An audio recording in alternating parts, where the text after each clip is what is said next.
Are you wondering how you can contribute to Funniest Thing? Don't flip out. Go to patreon.com/funniest thing. Whoa! Oh! That would have been crazy. Welcome to The Funniest Thing. Yes. Where each week we share stories about how stepping out boldly always leads to better than expected outcomes. Hot diggity dog. I'm Darrell. I'm Ed. And we're broadcasting live from CHOBO Studios in beautiful downtown Van Nuys. Oh, and today. Wait, hold on a second. Indy has once again made What's an up? error. Funniest thing with turkey and stuffing is what he's written on the board. Happy Thanksgiving, y'all. Oh, yes. Oh, yes. Every day is Thanksgiving around here at Funniest Thing, just as Foster McClellan recommended in a reading that I sent around this week. But it is true. In these teachings, every day is Thanksgiving. And the good news is today's show is called Be Yourself, They'll Adjust. And that was inspired by a big buff guy at Bob's Big Boy wearing that T-shirt. I think it's called a bear. Well, he didn't have a beard, though. No, it's the hair on I thought I had to have a beard.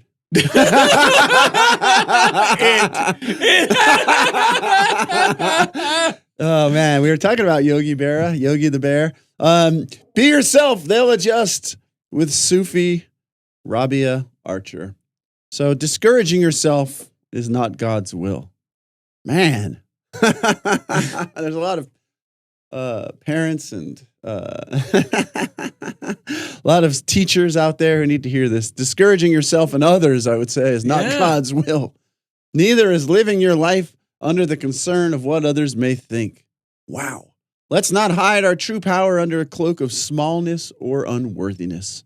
Instead, beginning today, let's honor our desires and dream big. Give yourself permission to pursue your desire, and every area of your life will be transformed for the better. On this episode, Darrell and Ed confirm the incredible benefits of just being true to ourselves.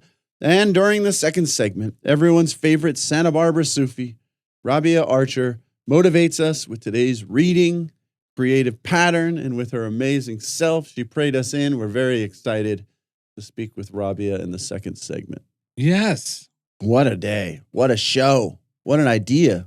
We have so much good stuff. Are we going to kick it off with a reading? Are we going to kick it off with 3 breaths? Are we going to? Well, I could share you this, a real quick story of me walking yesterday and blessing, praying. I wasn't feeling totally like, well, I'm making my way like this. I'm working my way back to you, babe. Yeah, but it's me. Back to who you really are. Yes. Yes, I'm working my way back to you, Ed. And I was walking. It actually worked out perfectly. I went to that Starbucks that I've started going to recently, which was right near the framing store you were going to go to. And I was able to see that they were closed. Thank God I would have drove there. And that's the only reason I walked around the block to see. And on my way around the block, I looked in the little birdhouse library, you know, the little ones, and the free lending libraries. And there was a Deep Breath of Life by Alan Cohen. And so I was like, what are the chances of this? And I said, this must have been one that Darrell gave to one of the people that he was mentoring because it's old, but obviously never been read. No, it's been used as a coffee coaster. Oh, yeah, someone put their coffee on it. So I pulled it out and I thought to myself, well, I could give this to someone because this is a great morning reader. Yes. But I just opened to a random page knowing it would be perfect. And it's called Real Authority. And it says, the words authority and authentic are derived from the same root word. When you are authentic, you proceed from the deepest place of empowerment within you, and your words and actions bear the most effective results. When you do not act authentically, you are not effective because you are moving from a place of fear or emptiness. The Bible tells us that people respected Jesus because he spoke with authority. When we tap into our divinity, the true author, God, authorizes us to be authentic, and thus we bear the highest and only authority. Let me not hide my true power under a cloak of smallness or unworthiness. Everyone is my equal in divine strength. So you also had a back. Do you want to throw in that other cone while we're here, or you want to throw in something else? No, what's amazing is when I learned the difference between a writer and an author. Oh, yeah. Share And that. author's an authority on the subject they're writing. Mm. And a writer doesn't have to particularly be an authority. And an author can also write novels because it's authentically from within. Right. Isn't that crazy? Yeah. I was like, oh, wow, that's what That's the distinction there. that's the distinction. And we're writing our lives. So are we just a writer who's writing what someone else told us? Yeah. Or are we an authority speaking on behalf of our true self from that innermost part of our being that only we know? So that means we, every day, moment to moment, get to decide, are you going to be the author of your life? Or are you just going to be the writer of the limiting ideas that we picked up, discouraging ourselves a little bit along the way? You know, and that's why the thing that is don't think is that healthy in the public school system right now is it's so data driven and it puts other people as the authority, almost like pushes aside our own creativity and says, no, you have to follow this. And that's not where good teaching comes from. It comes from that embodying that authority, that creativity, that of being an authentic human being. And through that, that's where we come up with the best ideas. That's how we figure out how to really meet everyone else's needs. I mean, all these needs, diverse needs, and include everyone. It doesn't come from someone else telling you you have to do it, or pushing aside your own authority and saying, we're the authority. That's not like, it went from being like the teacher was the authority in the room to share these things to being like the teacher turned into just like a computer and they put a program into you and you deliver the program. And that does not work. That's the same thing that happens with people. It's like parents or whoever it was put the program in there. And if we're just playing out that program, it doesn't work. It does not breed health. It does not breed success. It does not breed joy. And all of this stuff is about getting back to that. Well, yeah. Educate comes from educare, which means to draw out of, to help the student see their authentic talents and gifts. Yes. And encourage that. Right. Not tell them to get a haircut and a real job and put on a pair of polyester slacks. Right. Like most of us thought or were told. I was thinking about this because there's a part of me that like takes a little bit of time in the morning. Yeah, thank God for the morning routine to even want to see human beings. Like there's another part of me that like does not want to see human beings, doesn't want to talk to them, doesn't like them so much. And I was thinking about this just before the show because this show is just teetering sometimes on the weekend. Like today, I went back to sleep thinking I was going to sleep for 10 minutes, and I looked at the clock, and it was like an hour later. So I didn't have the time to do all the things that I do normally, like the full morning routine. I still got some of it in because I would never leave the house without it. But just now, I was thinking, when did this start? And I remember when we first moved from New York, I was like 5. I would sit in my house, and I lived behind the school where I went. This place was a dump of a school. Thank God I got moved across town eventually because they gave me a test and they put me in this GATE program that was like for creative. Out here? Yeah, out here. It was such a miracle but anyway, my grandparents lived in the upstairs of my house and here in California. In California. Gotcha. Because they came to California with us and we had a 2-story house. And from that upstairs window, I could see the school that because I was sick a lot when I was younger. I think a lot of it because I didn't want to go there. And I would like hide and I just felt like, who are all these strangers?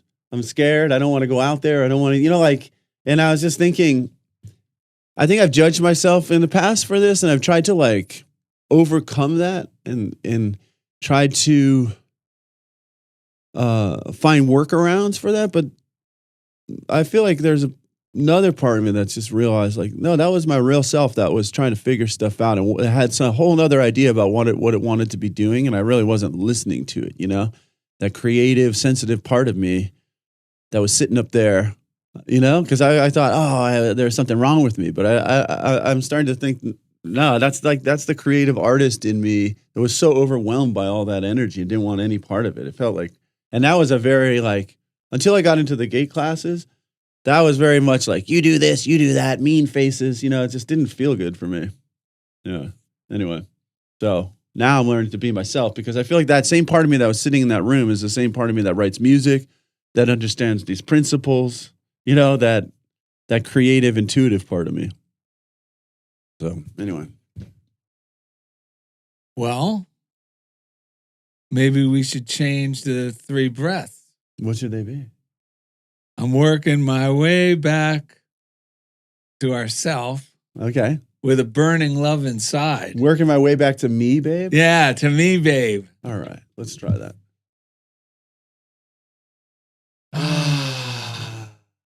I'm working my way back to me, babe. With a burning love inside. Working my way back to me, babe. With a burning love inside. I'm working my way back to me, babe. With a burning love inside. Now we're talking. Now we're talking. By the way, let's thank Indy. We already said hello. Thank you, Indy. CHOBO Studios. Yeah, thank you guys. Loving this episode so far. Get on the YouTube if you're not already. Get to that 1,000 sub. Yeah, baby. Okay, we want to thank Jeff Comfort. He's out there in Kansas City, Kansas. Yes. If Handling- you're listening Yep. on a podcast that's audio, wherever you listen to podcasts, everywhere they're available, you could thank Jeff Comfort for Each week. taking us Right into the comfort zone. Yeah. I was winding up for a big pitch. Well, I wanted to tell the YouTubers, if you're seeing this, you can also listen to it on any podcast app. Yes. And double your pleasure, because that's how this really all started, and that's how we use it. We listen to podcasts when we're driving around or taking a walk, and or taking a nap in the afternoon. taking a nap. Because then you fall asleep hearing good ideas. Yeah, and it's really as this kind of public service ministry that we have here. By the way, thank you to the Patreon people who are contributing to it and who are attending the Tuesday Zooms, the prosperity Zooms that we do. I noticed some people slid onto the Patreon under the heading free. They somehow like slid in, so they're getting into the. And if that's you, God bless you. I like the way you got in there. So enjoy those prosperity Zooms. You can press the button, contribute as little as $3 a month, and it's. But we really appreciate them. Yes, we bless those. Yeah, because we actually this public service ministry. We what we used to say that we pay for the privilege. That's right. To do this every week. That's right. Instead of going to a therapist, we invest our money into making this show. That's right. To share these ideas, and fascinatingly enough, it seems to be working a lot better than just telling my problems to somebody. Yeah. In an office. You know what's so funny you say that? Our friend Marion Spinelli, friend of the show, came by my house on Thanksgiving evening because she didn't have anyone to hang out with. And so she said, can I come by for a hug and see Romeo? She loves my cat. Nice. And we had the most inspiring talk about being transformed by the renewing of your mind, seeing people happy, letting go of these crappy stories we tell ourselves, which is a lot of what it means to be ourselves, is letting go of the crappy stories, yes, right? And that's all of it. so we were on fire. There was one particular person that she was internalizing as if they didn't like her because of the way they were acting toward her. And I was like, try this. Just see that person happy. See them and then she started seeing them doing what they love, hiking, and I started seeing it. And she thought this person was avoiding her because of something. She was like telling herself that. The next day, she saw him, had the most delightful chat with him. He waved and thanked her from as he was leaving for a Thanksgiving card. She had a totally different experience with him. And then she went to a therapy appointment and texted me and was like, I'm almost dying. I felt so good after you and I talked, and now I went to this therapist, and now I feel crappy. And I said, just go back to the joy part. Yeah. I mean, I'm an undercover therapist myself. I have a master's in spiritual psychology, for crying out loud. I intentionally did not want to become a therapist because I did not want to sit in a room. I've been bringing it to my work as a teacher and through this and everything else. But like Darrell's book says, which you should really get if you don't have it, it's called Break Out of Your Box. A lot of this stuff breaks us out of these boxes, and we don't just break them out of them boxes because we're mad boxes. But it's like a toy. You don't just look at the box. You got to take that thing out and play with it. Life is meant to be taken out. We are meant to come out of our box. And, like that's what I'm saying about like that part of me that was up in that room needs to come out of the box. I'm telling that part of me now, come out. Let's go out and play. Be your own weird self. It's so funny because I've been listening to these angel kind of voices, because people say, I listen to my guides. And I've been hearing that. I always do that. You do that. We hear those voices. And I've been coming out of the closet more with myself going, no, I really do hear these voices. This is how I teach. This is how I do everything. And I want to bring that out more as I come out of the box. And then I notice there's some judgments. Oh, I don't want to be some weird guy saying that I hear guy. You know what I mean? My own judgments about what that would mean if I come out of the closet and start saying what's really going on in that regard. And I'm driving home yesterday from a little errand that my father-in-law Bob had to sweep his garage and move this refrigerator out to the curb with my son. On Thanksgiving? I think it was the day after. But here's the amazing part. You know what's the amazing part? We brought this big dolly, and he likes to give you some chores. God bless him. But turned out the refrigerator had wheels. We just rolled it to the curb. It took 2 minutes. Everything went really quickly. Nice. But on my way back, I was thinking about this again. I realized there's a part of me that was like clinging to fear of not being normal, and like I'm just a normal guy, and like so I was driving. Elliot's sitting next to me, my son. And I've been turning everything over to God, like just spirit. Like I've been, those voices are always telling me, just let us breathe through you. Don't try to fight through this. Don't try to figure it out, right? So but that judgment of not being normal and fear of like what that means, because I had someone in my life named Mama B who would like yell that I had to be normal, and like so if my hair got a little long, yell, like music, yell, like no, don't do that. You're gonna, like yell, very angry about me when I show up not normal, right? So I had that fear coming up, and out of nowhere, my son turns to me. He goes, I just can't handle normal people. Yeah. Had the fear, had the thought, didn't say anything. He turned to me, he goes, everyone I know that's successful is not normal. That's true. He said, every one of them has their own swag, he called it. Like, you got to have swag, he said. And I didn't even go like, oh my God, I can't believe. I just listened. And I just let those thoughts go. And I realized that's true. I don't want to be normal. I've never been normal. I don't want to pretend to be normal. Because normalized means you take all the possibilities and you put them in the average, in the middle. So you're cutting off anything that's outside of that norm. That's not how human beings are meant to function. That is not what makes you. And that will never be successful. So we have to become outside, break out your box, like Darrell's book says, be our real self, and the world will adjust without even knowing it. Yeah, and what he means when he says they have their own swag, he just means they're going with their intuition, their joyful nudges. Yes. Because even if you go with your joyful nudges in your day, they always lead to something effortless. And when I mean breaking out of the box is just breaking beyond the limits we tell ourselves about ourselves that keep us small. Because we were doing the show, I was thinking about this. I told you before the show. Yeah. And I want to say that's important what Darrell says, and that's part of like what separates the way you teach to the way a lot of different people teach he's not telling you, sign up for my program, you need to take this like aggressive action. No. If you read his books and his stories, it's always about identifying that little limiting belief that he's believing, that I'm believing, and blessing it and being kind to myself and others. And then that's the true way out of the box. Yeah, it's not about, I'm going to break out of my box or I'm going to act with swag. That's a normal person pretending to be something they think is cool. That's right.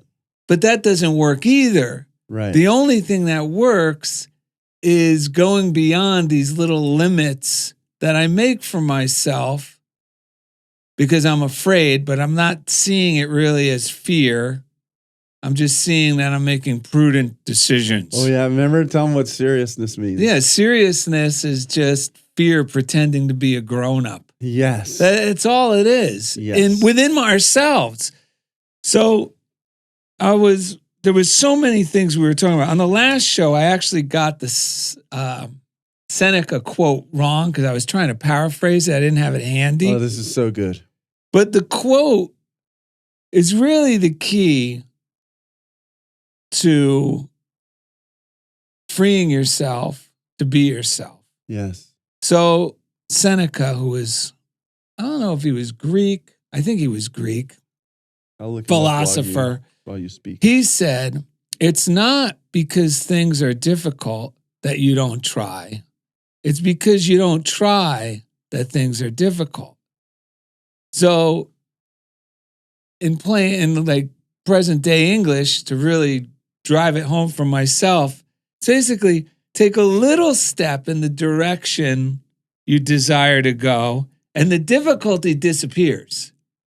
Like, we tend to make big deals out of the things that would really feed us, that would really set the ball rolling, that would really make us magnetic to opportunities. We tend to do chores, like busy work, before doing the thing that really makes us joyful, even in your little daily to-do list. True. Oh, he was Roman philosopher, statesman, orator. Roman, and gotcha. Tragedian. And years ago, it's funny because I was sent to this. Did I tell you I got sent to Time Masters? I'm Toastmasters? No, Time Masters. No. Okay, so right after I got out of the, I still have some of their paperwork. Time Masters. Never heard Well, of this is crazy. Yeah. I'm going to read this. We were going to read something from Alan Cohen, so I'll read it now because it goes along with allowing ourselves to be ourselves. And I'll tell you this thing, because it's crazy.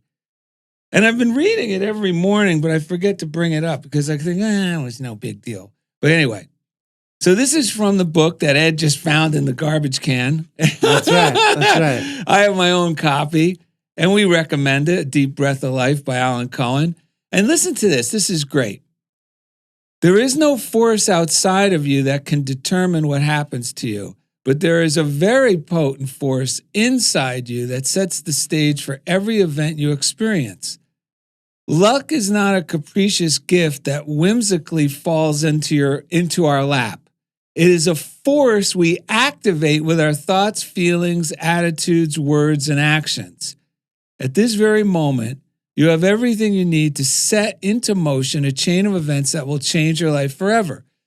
So with Seneca's quote, because when I do my morning routine, I write notes to myself to help myself. And when we do this show, it gives me something to focus on to really continue to grow and change. Yeah. So I was thinking, okay, how do I know what it is I am really, supposed to be doing? What is the magical thing, the talent, or where who I think I'm supposed to be? Because some of us don't know. There have been points in my life where I don't know. Yeah, sure. Okay. So there's a very easy way to discover this. Two things, because I was thinking, how have I done it? And I'll bring up Time Masters in a minute, because that's what helped me learn how to do this. First, dream big, meaning and it's so easy to do.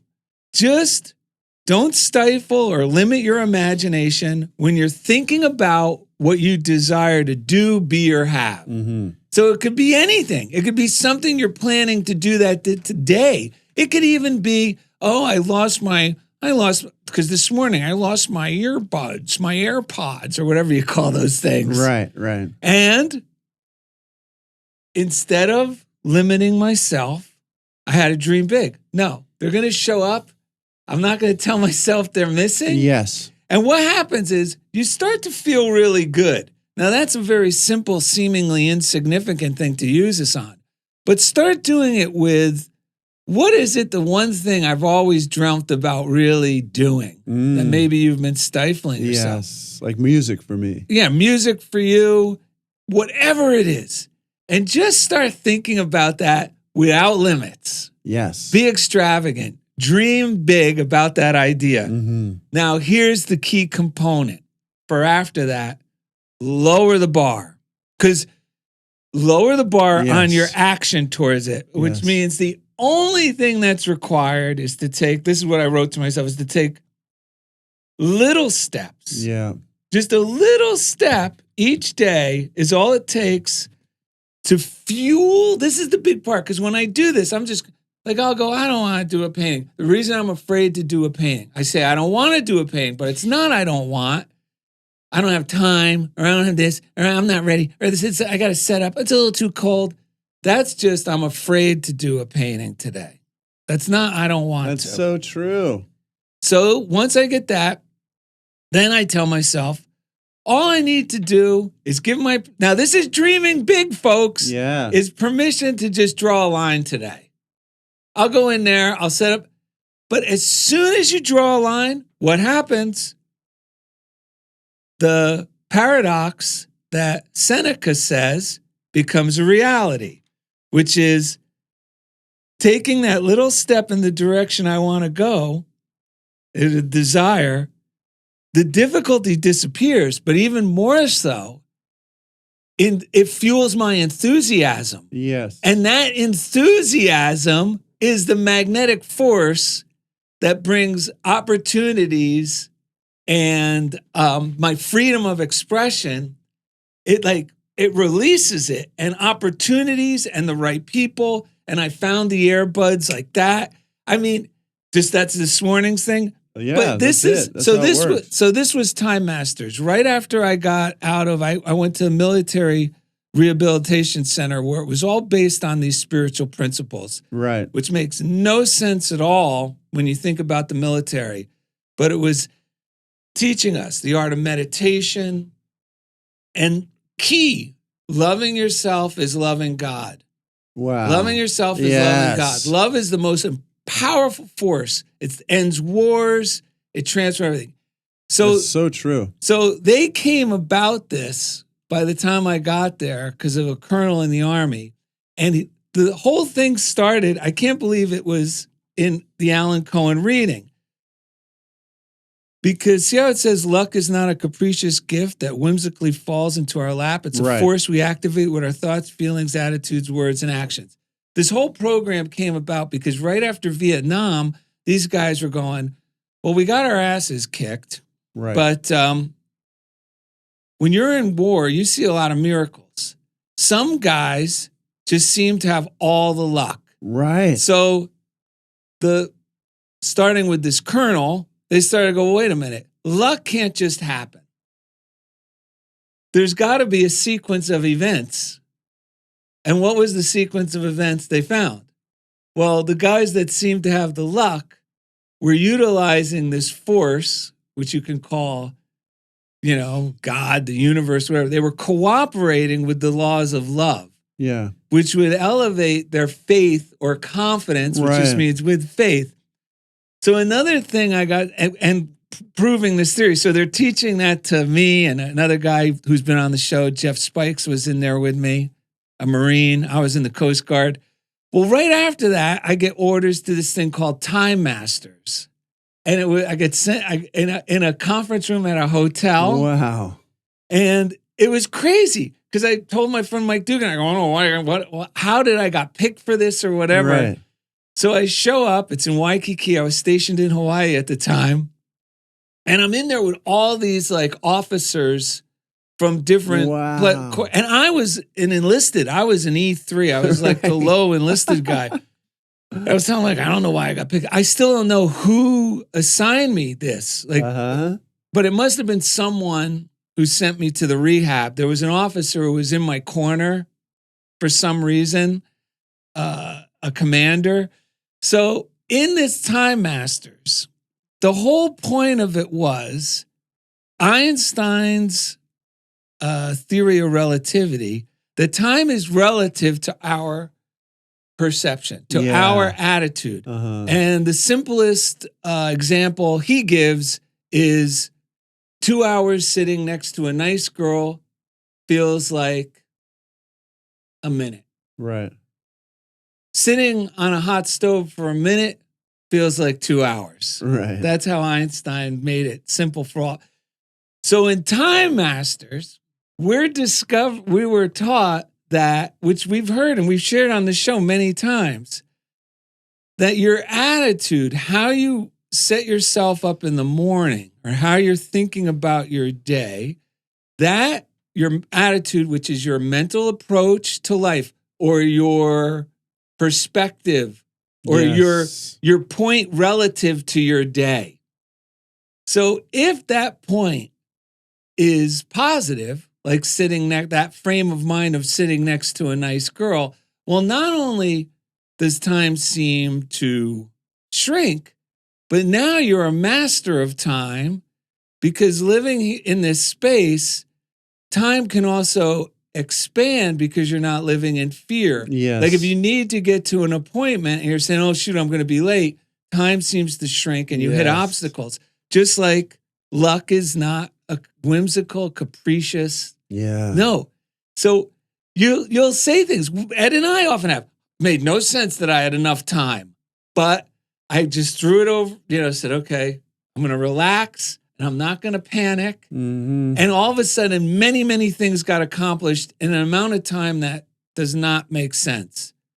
And then on another aspect of that, time expands. You're a master of time. Now your time expands to complete things and do things that you love Yes.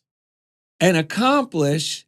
And it feels like it was a relatively short time because you weren't making a burden of it. Right. Like Emmett Fox says, you weren't taking the train. And that's the example he gives, which is of this time master idea or truth, where in an Emmett Fox reading, he shares that it's funny how the conductors get off the train seeming more alive and relaxed and refreshed than the passengers. Same thing with an airplane. Right. The flight attendants are just like having a good time. Yeah, yeah. But most of us, even though we were sitting in a seat for 5 hours, I'm like, oh man, You're like exhausted, jet yeah. lag. Because mentally we were taking the plane instead of letting the plane take us. The engines, the jet engines. Right, because for the flight attendants and the porters, it was just another day at work. Right. So they didn't have that attitude. Yeah, I like that because he says they're letting the engine take the plane. Like, and when we're doing what you're saying, we're letting God carry us. We're letting life carry us. We're letting time carry us. Yes. In the joyous direction. But that's when we're being true to ourselves. Yes. And that's how we know when we're not.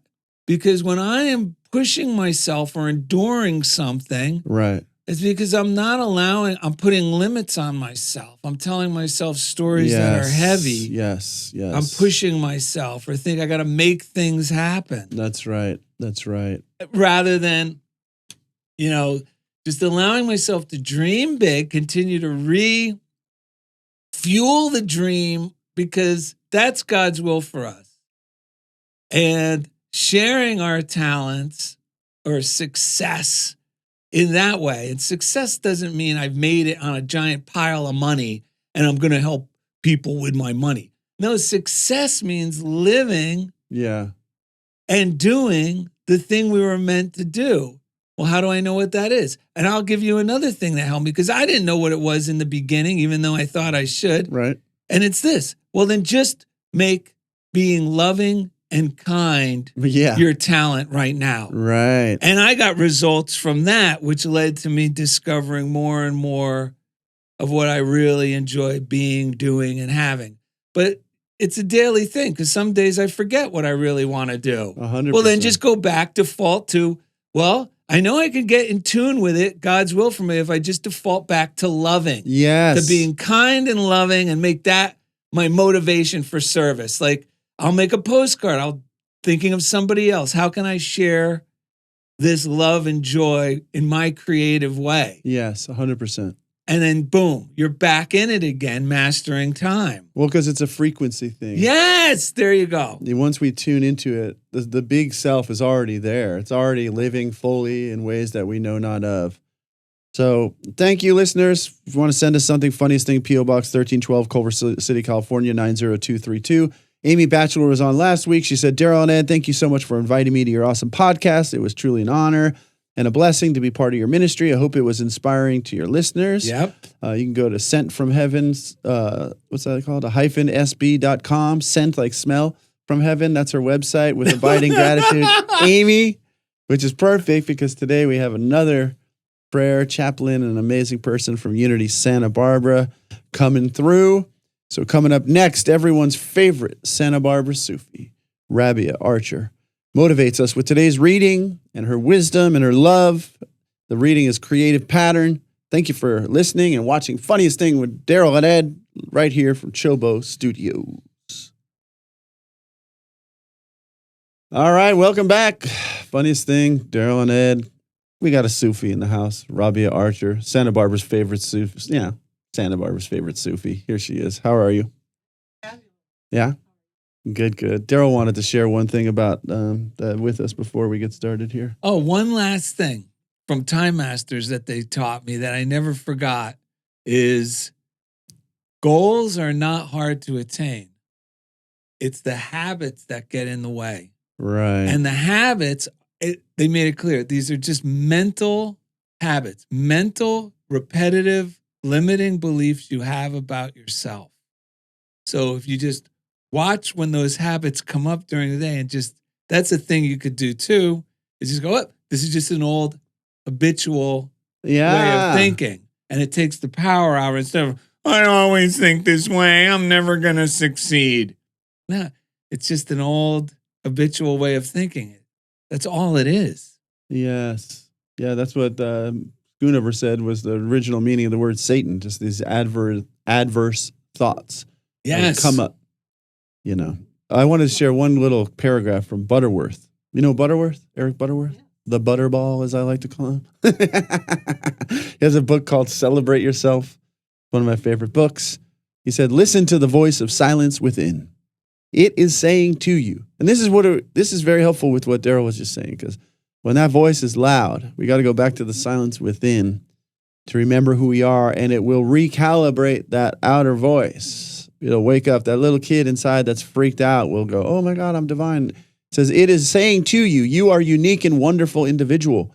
You are important. You are not just a statistic, but a vital part of the universe. Truly, you live in its center. You are its center. You are God's living enterprise. God has something wonderful to say through you, which he can only say as you. Man, everyone in the world needs to hear that. God has something wonderful to say through you, which he can only say as you. The cosmos can never be quite complete without Rabiah Archer. He wrote that. I can't believe he knew you were going to be on the show today. Praise God. Perfect.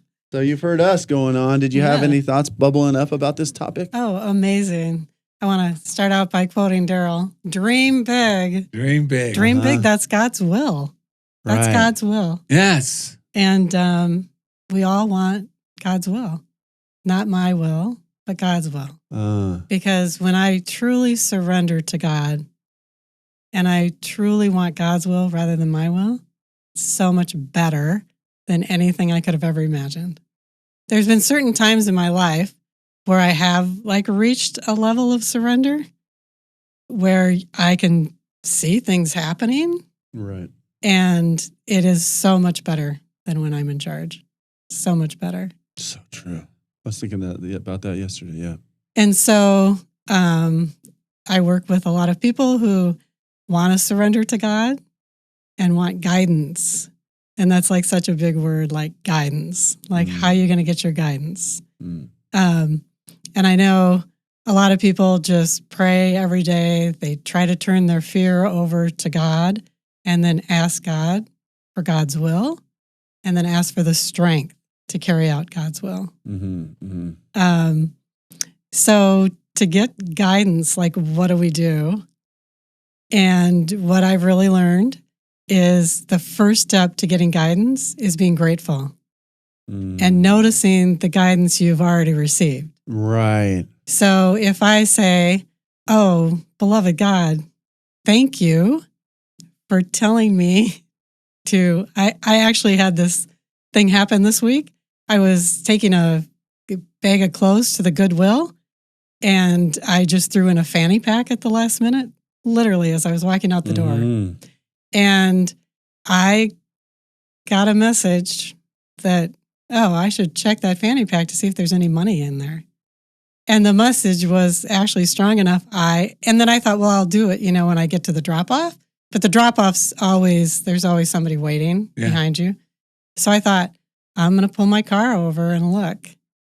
And there was a moment as I was picking up the fanny pack that I realized, well, this was guidance. Yeah. This wasn't me being smart enough to say, Yes. don't take a fanny pack to the Goodwill without checking the pockets.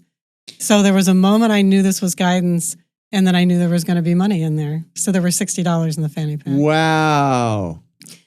But so back to getting guidance, the point of the story is we're getting guidance all the time. Yeah. And I just, because I focus on that, I knew that it wasn't me being smart enough to check the fanny pack. I knew that came from somewhere else. Mm-hmm. And when we start recognizing that and being grateful for that, then it just, you notice it's happening constantly. Right. It's just happening constantly. We almost can't be not grateful for it because you're so thrilled by it in the moment. Yes. The other day I was having a problem with my computer and it wouldn't do a hyperlink the way it was supposed to. Just highlight, click on this chain, boom, it's a hyperlink. No, I shut the computer off, I turned it on, I refreshed, and I go to do it again, did the same mistake. So I said, you know what? God's going to take care of this because it's not working this way. So I went to do it one more time, and instead of doing proper procedure, I just had this weird intuition to press, how when you have a page, you can make the paragraphs centered right. or left right. or right. So I just go, I don't even know why. It made no sense to do that. So I highlighted it, I clicked the link button, and then I just went, click on the center, center your text, and it worked. And I go, holy cow. Yeah. How did I come up? Because nothing would have made me think that, number one. Number two, why the heck did that work? Yeah. It makes no logical sense, but I was just as thrilled. I didn't go back to, well, there's still a problem because I have to do this. No, I was so thrilled. Yeah. I was like, that was guidance. Yeah. I had a guidance. I was looking for something to eat the other day. I was off and I thought about this place that I don't often go, Time Cafe in Santa Monica, which is really good. And I looked at the menu and I saw this chicken salad sandwich. I don't often even get chicken salad, but for some reason that was get that. And then I thought, I'm on my way over there going, do I really want to go there? And I thought about this pizza place. I could get over there to be quick. But it didn't feel good. Right. So I was like, forget it. I'm just going to go with this idea. And it was the best chicken salad sandwich I ever ate. For two, I was sitting across from a woman that looked like my mother. I texted you this. And I've been blessing my relationship with my mother. And I can't hold it the way I've been holding it in the past. I don't want anything to do with that. It's got to be joy, light, love. Returning to the healthy place where it belongs. Beautiful. And she looked like my mom, carefree, happy, light. And that's Darrell's number one thing when you're praying for people, see them happy. So I texted him. I said, I feel like I'm looking at my mom. She was really happy and carefree and not burdened by things. And so she was, and then at the very end, we locked eyes and she's like, are you eating the tuna? I go, no, I'm having the chicken salad. She's like, this tuna is amazing. I said, this chicken salad's amazing. And we celebrated this thing together. That's crazy. And it was all because, the reason I say that is because this one clear, easy idea came to me immediately. Yes. Something I wouldn't normally do. And I almost thought, I'll just do something easy, and I guarantee it wouldn't have even been easier because I ended up finding a very crowded area, the perfect park, everything. That's how it works. You're like That's how it riding works. on Yes. God's Absolutely. wave, and it always leads to better than expected outcomes for sure. Oh, I love that. Riding on God's wave. Yeah. Yeah. And it is always better. It's always better. It doesn't always make sense. Yeah. It doesn't always make sense, but in the end, it's so much better. And it is a wave because it's a frequency, you know? Yes. Absolutely. You know, ever since last week, I've been talking a lot about music. Darrell's been pushing me in that direction. You know, I've had a lot of resistance to it because of the experiences I had in the past, because of what I was told about it, the way I held it, blah, blah, blah. How am I going to do it? Why would I do it? Blah, blah, blah. I've just started letting it in. You're talking about guidance, and I've been wanting clarity on guidance. I was telling Darrell, I've been having to let go of a lot of these judgments because I hear that guidance. I talked about it in the beginning of this segment. But ever since, first of all, I remembered a song that I wrote called I Hear Them Spirits Yelling Again. I better wake up and grab my pen. They say they're wondering where I've been. They're showing me the world and want my opinion. I hear those spirits loud and clear. Suddenly the walls just disappear, and things that are far and things that are near start spinning round and round me in this great big sphere. And I was writing this stuff before. That's another blessing of meeting Darrell. Before I had the books, like art, right? Creativity led me. And then I was like unwinding it from there. Yeah. But so I found that song, and then I found like a bunch of other songs I had written. Then I remembered I've already written hundreds of songs, and then I started learning those.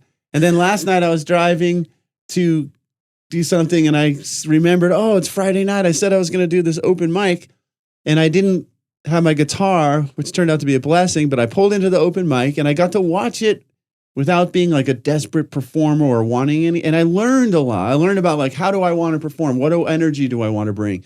What is everyone else bringing? Well, you know, like it was so good, but it was the guidance. I just happened to be driving and I saw it. I had forgotten all about it. I go, oh my God, I said I was going to be there. Now here I am, and I don't have my guitar, but that's perfect too. Yes. It's the guy. It's a lot of like being me is also a lot about letting go of the weight of trying to be myself. It's not about try. It's about knowing that I'm fully supported by God to be myself. Yes. You know? Oh, beautiful. Yeah. Right? Absolutely. Yeah. Right. Fully supported by God to be myself. Right. And then when that guy's shirt said, be yourself, they'll adjust. I was telling someone, he was like, yeah, then they'll have to adjust. But I said, they'll adjust without even knowing they adjust. Yeah. Because I'm adjusting my vibration, and now the world is responding to me differently. Right? Yeah. Well, you know, it's funny. When we were thinking of the show title, the first thing that came to my mind with be you, they'll adjust, was be yourself and they'll love you for it. Yeah. Because all those Nice. people That's that a better we title. think, you know, they're going to have a problem with it. There's this saying that I wrote down and I tell myself often, it's not what other people are going to think about me that prevents me from being myself. It's what I think those other people are going to think of me that prevents me from being myself. Exactly. But the truth is, they end up loving us when we're ourselves because we're our best self. And we're giving them permission to do the one thing everyone wants to do. Yes. And Darrell never remembers this, but he has a chapter of his book, What If Godzilla Wanted a Hug, with that title of this. Here's a little saying. I just kind of think, That's true. It's actually the title of a chapter of his book. I did as well. forget about that, folks. It's in it's also in the opening flap of Break Out of Your Box. Nice. Is it? Yeah, it's the opening page. Oh, that's right. Holy moly. That's where I gotta first get a read it. copy of my books. That's why we love this guy. That's why we love this guy. Yeah. It's great. But guidance is an amazing thing. And there's so many different ways to get guidance. You know, a lot of people talk about that still small voice inside, listening to that. I noticed, Darrell, you use the word intuition a lot. And just, you're so aware. Like you were saying, you know, I got there, I walked around the block, you know that the things that are happening on a daily basis are actually guidance. Right. And then the more you acknowledge that, the more guidance there is. Yeah. And the happier, higher, bigger vibration, the dream gets bigger. Yeah. The dream gets bigger. And you can, as you said earlier, Darrell, you just take those small steps. Yeah. You have a big dream, and then you just take the small steps. You just move Small. that direction. Yeah, and when you say that, it just reminds me that it was there from the beginning. Yeah. And all the times that we didn't follow the guidance, it just further teaches us the value of that. All the times I didn't follow the guidance, as painful as it might have been, like the years that the locusts have, they're being restored. Yeah. Because like the whole me that's been there all along is just coming back to life. You know, the me that was hiding up in that room when I didn't want to go to school is still, it's not that, that was so tragic. No, it's like now that part of me is now the part of me that at 50, almost 50 years old, the part of me that wrote all those songs. Now I actually live those things. Now I'm in a better place to sing those things. Yes. Before they were like for me to learn, and I've been learning. And now I'm like, oh, I know what this means now. Like I really do. Yeah, it's not just some like, oh, look at this funny thing I wrote or this amazing thing I wrote. It's not just, it's more, this stuff I'm living it now. You live it now. Yeah. Yeah. You live it now. So now you can be an authority instead of feeling like an imposter. Which also means I'm like less pretentious and less needy. And I can be that silly old fellow who just laughs and goes about my business and blesses everyone in the process, you know? Yeah. We can be who we are. Yeah. That authentic self. Yeah. We can be our authentic self. Because it's certainly not me that writes these words that come through my head. I mean, it's me that writes them. It's certainly not me in the personality sense of where this stuff comes from. And that's what I'm coming to see more and more. Like, it's not like a choice if that's, well, it is me. It is me coming through and it is me, but it's not like a choice of shouldn't be a musician or not. It's like, no, the music is coming. Mm-hmm. I definitely signed up or whatever that is. I'm like, I want to do that this time around. And it just comes, you know? Yeah. And it's those really deep inner desires that we have. That's really the message from God. I mean, I like the word longing. Like we long for certain things. And then if we respect that longing, we know that that's from God. That's like the love connection. Yeah. You know, if we really pay attention to our hearts, really pay attention to our souls, there's a longing there. And that's the direct communication with God. Right. Well, and the best part is when we do follow that, whenever I follow it, I am provided for. Oh, good point. I don't end up having to starve to do it. Right. Because that idea is not, then it's not God's will if you're starving to do it. Yeah. Yeah. This one guy in a chapter of his book, you know, like all books, sometimes there's things in there that don't jive with the truth, and I'll just take what I can use and leave the rest. I don't throw the whole book out. Right. But he was saying, if you're going to be an artist, get used to it. You're going to, you're going to be you're not going to be making money. I'm going, well, that's a bunch of crap. Because everyone I know who's an artist and really enjoys what they're doing, they're well provided for. You know, they're doing well. And they're doing well in every area of their life. Right. They're healthy. Mm-hmm. They're alive. I mean, look, Cher loves to sing, and she's in her 80s. She's got to be. And she rehearsed in the rain for the Thanksgiving Day parade the day before. And she does the show. She does the song for the Thanksgiving Day parade, and she's smiling, enjoying it. Yeah. And it's funny because there's even a part where I caught her like looking at one of the dancers, not like, okay, we've got to keep in step. She's looking at one of the dancers and was enjoying what the dancer was doing in the moment. Yeah. And look at her. I mean, she's happy. She's joyful. Mick Jagger. I mean, what's he, like 103? Keith Richards, who no one thought would live past 30. These guys love what they do. That's their every area of their life reflects that they're doing God's will, and they're sharing it with all of us, and all of us enjoy it being shared with us. It's a gift. But instead of thinking, oh, well, he's lucky. No, we should be thinking, holy cow, he and she is giving me permission to do whatever it is, the thing that I really enjoy doing, that I know I enjoy and would love to do if I wasn't telling myself I couldn't. because that's all it is that's holding me back from any of these things. Mm-hmm. That's a great Mike story. Dugan taught me that. He said, this was my mentor, who was just a regular guy. When I was choosing art to go to art school after the military, because I didn't have they didn't have the GI Bill then. They had something else that I didn't contribute to. So there was one school I applied to in Seattle.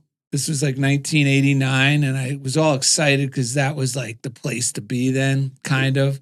And then I went to New Jersey to visit my brother before I was going to make this trip to Seattle, because we hadn't seen each other in a long time. And I didn't get the financial aid because I didn't have any other income. I'm out of the service and I didn't have, parents to pay for it. So he said, well, where are you now? And I told him. He goes, well, why don't you apply there? And I go, I didn't get financial aid here. He goes, Darrell, if it's God's will, God pays all the coin. And what happened? Not only did I not need financial aid, the school I did apply to ended up giving, I was calling Mike, you're not going to believe it, giving me a merit scholarship. So I was paying like some ridiculous amount, like $400 a semester. That's great. But it really is, that's why we need friends too, to help, because even when I'm pursuing the thing I love, sometimes I'll put parameters on it while I go here and apply for financial aid. And it's fine to take that step, but you got to be open. If that doesn't happen, doesn't mean now I got to lean into throwing it out the window or thinking I got to find a new way to finance college. No, apply somewhere else. And if it's not God, God will pay the coin. It sounds sacrilegious, folks, but it's not. No. Because we came here, like Florence Scovel Shinn says, financed by God. You came to this earth financed by God. It's only sacrilegious to the fearful voices, right? That's that. Let's say get a haircut and get a real job. Yeah, you can't do it because like, it's not a haircut. They and a get real job. scared, and it's not even any of their business, and they're scared for us, and they're trying to, because they're projecting out the fears that are keeping them stuck. That's right. Because you're breaking free, and it can make other people upset, because what that says to them is, holy cow, that's possible for me to do, but I don't have the guts to do that. It's like what I'm hearing while you're talking is there's like almost a shift happening in the mass thought form that like you have to have a haircut and a real job to support yourself. But really, the truth is what you need to do is listen and know what it is God wants you to do. Yeah. And let yourself do it. Let yourself. Right. And then you'll be provided for. Yeah, because the brain, I was listening to the Course in Miracles thing, they were saying that disconnected ego, they call it, like in spiritual psychology, ego is just your mind, your thoughts, your body, and your emotions. And then they say the framework is then we have this authentic self that lives beyond those parameters. But when this ego is disconnected from our authentic self, which is connected to God, then it's scrambling to do, everything's just rational. It's trying to manipulate the three-dimensional reality. And so it's scared for its life. So when someone else we encounter is stuck in that and we tell them we're going to go out and have fun, they're literally thinking they're trying to like save our life. They're trying to save their own life because they're so scared. And I was thinking about this because they were saying like, it's like, trying to ask that mind to understand, to know God is impossible. It can't. It doesn't. We have to like reconnect and bring love to that part and remember, awaken to our divine self. And I was thinking about this with music. I was thinking it doesn't make any sense what music even is if I'm trying to look at it through that disconnected. Like why? That's like the get a haircut. Why do you want to do that? You're like, what's that going to do? Like, and then in the song, the George Thorogood song, he's like, I'm making more money than my brother Bob, who has the haircut. Got the haircut. Yeah. And the real job. Because you got to have the audacity to do something that makes no sense to the rational mind. Why if I grab a piece of wood, a box with some strings on it and start strumming it and I start singing, it doesn't matter. It affects us. It taps into we vibrate with it. But I was just thinking about that. I'm tickled by it because I've been in these environments for so long that are so data driven, and so they think they're so rational, and they're only rational if God doesn't exist. Like once you see that God exists and is in every student and is in every person involved, then these parameters make no sense at all. So it's cool to be doing stuff that I want to do, but it makes no sense to that part of my brain. But I want to do it. I desire it feels good to do it. I can feel that when you move your arms. Like you put your arms up and said like the ego. Yeah. The thoughts, the feelings. And then just disconnected from that authentic self. Yeah. And that authentic self is connected to God. Right. And everything you need is right there. Yeah. I could just feel that when you put your hand there, like how separate that was. Right. And then Yeah, it's horrible. how connected that authentic self is to God. Well, and then when you're up here, Yes. that's when you're listening to someone tell you to get a haircut and get a real job. And it makes sense then. Like when you're in that fearful place, it's horrible. you start listening to what everyone is telling you. Right. Instead of being in that authentic place, right. surrendering to God. I was just going to say the last thing is you're helping me to see why when I work with kids or anyone, like when my friend came over the other night, like when I talked to Darrell and he's on fire and I'm like a little off, it's like we become like a tuning fork for someone else. And then they get in tune and then they don't have the issue that they have. Like a student who had a learning challenge in this way, because what other people don't always see is no one can learn or do their best when they're terrified and they're doubting themselves. So if I meet with them and retune themselves to realize, dude, you have everything you need inside you. And then they start tapping back into the well of their whole self. A lot of the challenges they were having just disappear because now it's like tuning a guitar. Now they're in tune. Exactly. And that works. So for me, that's the only way. I don't want to waste my time doing all the other stuff. I'd rather just help people get attuned to who they really are and go about their business. Get attuned to who you really are. Yeah. Well, that's why I can't ask people, what do you think about any of my good ideas? Because when you were saying when people are in this ego, they're actually terrified for their life. And I started thinking, all these things I did, so many people were trying to protect me from doing them. Because I was thinking specifically when I was deciding, I go, holy cow, I could buy a place in New York City. When the circumstances came up that seemed outrageous. And I tell some people, hey, I could buy this place in New York City. And went, oh, that's crazy. I would never buy in New York. And all because it was 1992. Exactly.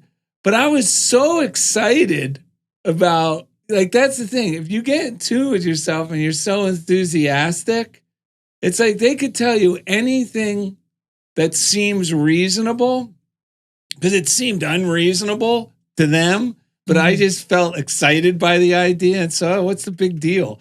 So what? If the worst thing that happens is I give it back to the bank and my down payment, what the hell? That's nothing. So I do that. Then when we decided to move to Los Angeles, you're moving to Los Angeles. What are you going to do with your places in New York? And then I had places in New Jersey. And I was like, I'll rent them out. Ooh, I wouldn't trust tenants. From far away. But I was so enthusiastic. And the problem, though, I did have was, thank God I don't listen to those people when I'm ready to jump ship. The problem comes later when I start feeling like I've never really done anything. Because I tend to meet a lot of people who haven't done much, but talk like they have. And then I start dismissing what I did. And the reason why I dismiss it is because it didn't feel like I worked hard to get it. And it didn't feel like I worked hard to get it because I was just going with God's will. That enthusiastic, yee-hee, you're going to apply to this school. Okay, Mike, I'll do it. And then I was drawing in Gramercy Park and there was this for sale sign on these buildings I never lived or owned in New York City. It was a co-op instead of something secure like a condo or a home. Mhm. I didn't know what co-op meant, but I was just like, why not? And once my mind, this is the thing. Once your mind clicks, because I was retracing, when does all this stuff work for me? It works the moment my mind clicks to, I could do that. As soon as my mind clicks to, I could do that, that's when I'm in God's will. Because then I do it and I'm immune from harm. Right. I'm protected. Like it says, like all these verses in the Bible, if you follow the way of the righteous is never met with any harm. It just means the way of right thinking. Right thinking means in harmony with that guidance. And it was like, I've never suffered any ill consequences from any of these properties, financially or otherwise. And same thing would go into that school and other things I've done. And the key thing is practicing it in the little things, like the little things, like if something goes missing or you got to go to the doctor, you have to think big in those moments. And then when the mind clicks in those moments, oh yeah, I could do this. Right. Right. That's right. Then it's magical after that. Yeah. When you know you're aligned and you're headed the right direction. Yeah. And it's God's will. Yeah. It's so easy. Yeah. I have to go back to what you said about it's got to be hard. That's such a common limiting belief. Yeah. It's got to be really hard work. You know, if I'm going to have something good or something's good's going to happen, I'm going to have to work really hard for it. Yeah. And it's really just the opposite. Well, that's why I could think I'm an imposter too, because it Right. didn't seem hard to get here. So I don't really want to talk about it. Oh, who am I? These other guys on TED Talks, they really worked hard to get that. So I devalue it. But instead of, no, that's what I should value because I was going with a higher guidance. Well, yeah, and you find out, and you and I both know this, that, and I know this through, like, 'cause my father-in-law loves going to, like, the tennis club where guys own, like, big-time businesses or whatever, like, what people think of as, like, the rich people. Right. And a lot of, it's just like they like to pass around the story of I did this myself and it was hard. But then if you really talk to any of them, someone had money and helped them out. Someone showed them the way. So, like, because of that insecurity, people don't think that there's enough power in that story, just like we're saying, and it's like, but then they end up like being in a little club where everyone's telling the same lie and they think that, they're just telling the story and leaving God out of it. Yeah. Because they all got guidance somewhere along the way. Yeah, big time. They were getting guidance. Yeah. They just didn't recognize it as guidance and they were just giving themselves the credit for making the good decisions. Yeah. Like I said, I could have given myself credit for, I'm taking a fanny pack. I should check all the pockets. Yeah. Because it kind of felt like it was just my thought to do that. Right. Yeah. But there's a moment where you have to say, that wasn't my thought. Yeah. Yeah. And these people who had these successful businesses, they got guidance. 100%. A lot of them had parents, had a wife who had money or had a mom who got into the business before them. They leave that out of the story. Yeah. And I understand because when insecurity takes over, it starts going, don't tell them this, and I can understand that. But it's just the really most successful people are the ones, for me, who just laugh all that off and just admit it. Like, I have no idea how this has all come together, but it has. And I like, Abraham Hicks makes the distinction that, like, when we're really flowing, we're receiving these thoughts. We're not trying to think, we're not trying to think. No. And that's what all these practices are for, is to get us into a state of receptivity. Receiving. Yeah, just to be receptive and let our guards down and like unpack all that stuff and just be loving. Because like you said, when we're in a state of love, nothing can harm us, nor would anything really want to harm us. No. And my friend Marion, who came over, she has this great practice where she imagines the angels, these big, white, fluffy angels walking around the space where she is. Like she was in a restaurant and it was so full of loud people. And there was two like younger people over here and they were laughing and joking and they were loud too. But so when there wasn't like any tables left, and she started imagining these angels and like she did that. Then a couple minutes later, she forgot about it. And like the whole place cleared out except for those two joyous teenagers. She said, and she said it. It was a great reminder. She's like, because they were already in the light, so they stayed. everyone who wasn't in the light. Beautiful. And it wasn't an act of force or anything like that. We just turn on the light. And that's why every time we turn on the light, the people who are small-minded and can be scary before I turn on the light. If I just turn on the light, I don't have to fight with them at all. They're not going to want to be around it unless they want to let go of it, like that story. But they're not even going to want to be around, which is fine by me, So Beautiful. it's funny. There's that whole story about me being not wanting to go to school and all. Like I can feel it, like this. Like I knew, like that is not where they're teaching what I am here to learn. I think really more than anything else. Yeah. And it's like I still don't learn that way. I still don't want to learn that way. And I still don't need to learn that way because this God stuff is just, it's so powerful. It's so amazing. It's so life-affirming. Well, because that way of teaching is trying to stuff information into you. Yeah. And then you memorize things. The people who really get all the accolades, most of them are just good memorizers. Right. They're able to get all that information into their noggin and spew it back on the tests or in the... Mm-hmm. But I had no interest in it. So I would try to memorize, but who cares about these dates? I could care less. Right. You know what I mean? What am I going to do with this? I was constantly asking myself, how is this going to help me in my future? Especially since my dad was dying at the time. My mom's a town drunk. I'm like, how is this information going to help me? Like I'm like in big trouble here. Right. Like this is a waste of my time. Right. It would have been better if they taught me how to balance a checkbook. Yeah. Because I remember thinking that, like when my dad died, I was like, holy cow, I don't even know how to balance a checkbook, anything. I need help. You know, I wouldn't ask because I thought if I let anyone know I couldn't balance a checkbook, I'd be seen as weak or stupid. It's just like I thought I was a coward because I felt afraid. Yeah. Mm-hmm. I didn't know everybody feels afraid. Right. I just thought I was a coward because I was the only one who felt afraid in certain instances. I hear you. Yes. So I thought I was the coward and other people never felt that feeling because no one ever told me, oh, I feel afraid too. And I was too afraid to let people know I felt afraid. So, of course, no one has the opportunity to say, oh, I feel afraid too, man. Yeah. 100%. Exactly. Yeah. This Foster McClellan says, let us absolutely refuse to live in caves of sickness, lack, unhappiness, or fear. Let us absolutely refuse to have any more empty, void, or fruitless days. If there are things in our life that appear to be not right, they can be made right by the right attitude. There's something in man pushing to come forth.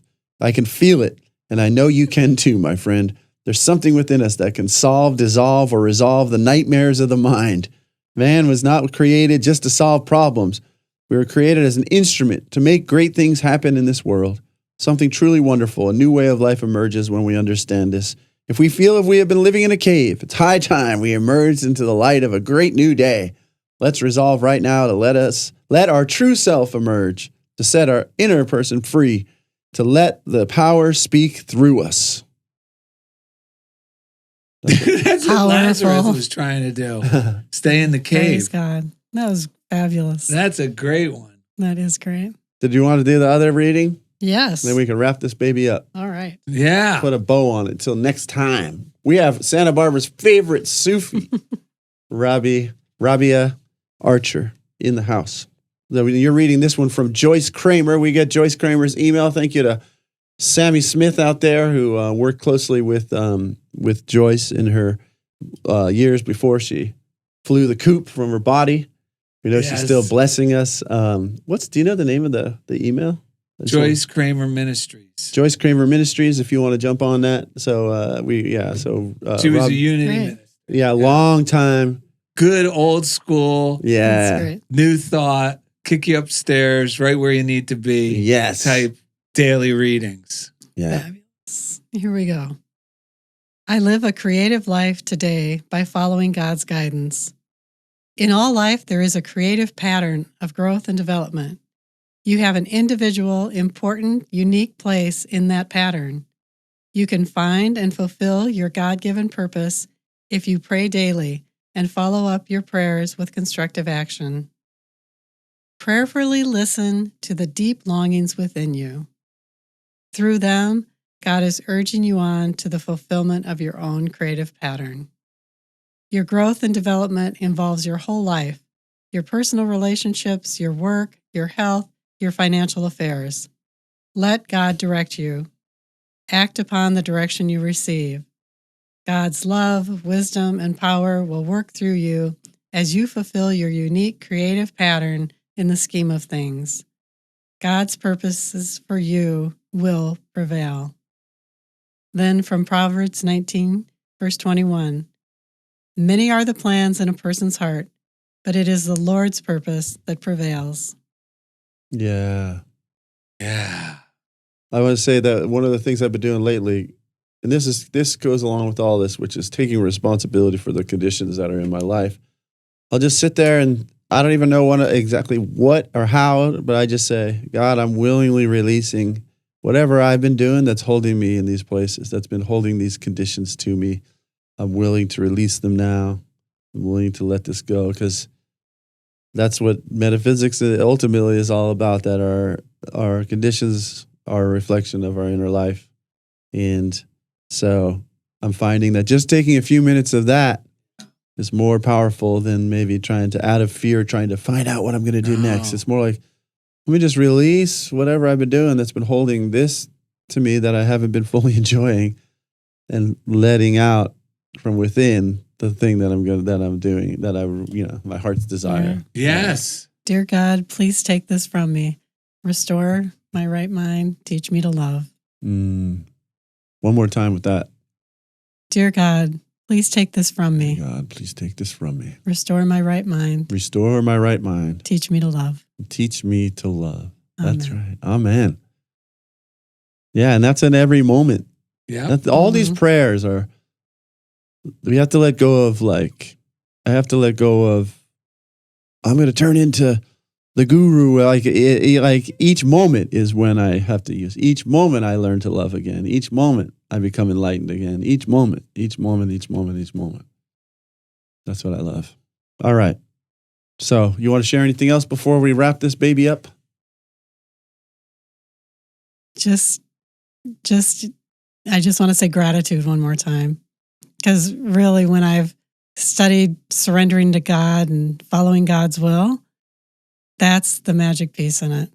If I take time to be grateful every day for the guidance that I got, and I look at what's happening in my life, and I acknowledge that it was guidance, and then I'm grateful for it, then it's just all magic. Yeah. That's the magic. Amen to that. Amen. That reminds me that it's Butterworth has said it. Others have said it. We're just turning on. I'm really just learning how to turn on. Like, if I was the whatever my dream car is, I'm already that car. I don't have to get it. I'm just learning how to turn it on. And gratitude is one of those things. Yeah. That actually activates who I already am, instead of living like a schlub. I start to I enjoy life. Gratitude activates who I really am. Yeah. That's what this is all about. Pizarro? Are you going to take off your slacks? Take off. Tell this story? Yes. Your Sears suit? Oh my God. I got a sport coat and polyester pants, Ma. I'm getting a real job. Well, she would know that. She's the one who bought them for me. Oh.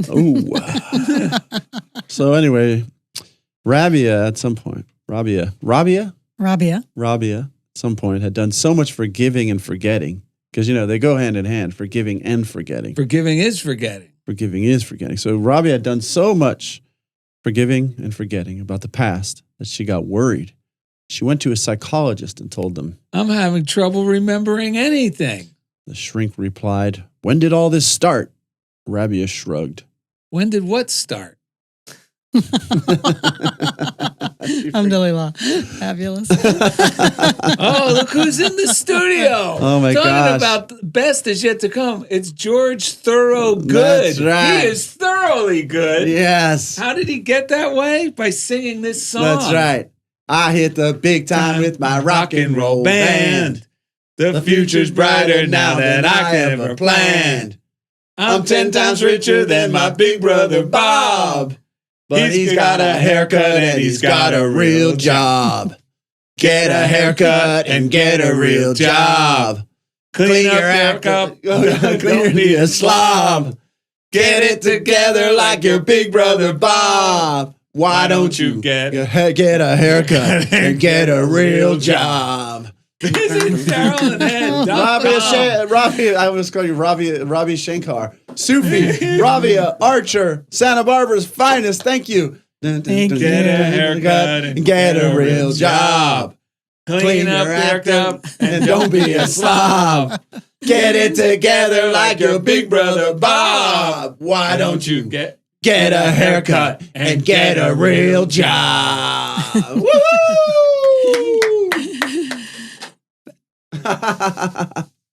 $500. Really? See, $200 for you, sir. $100 for you. What the heck? Oh, no. $100 for you. No way. Are you serious? Yeah, I'll give you $100. Of course. Thank you so much.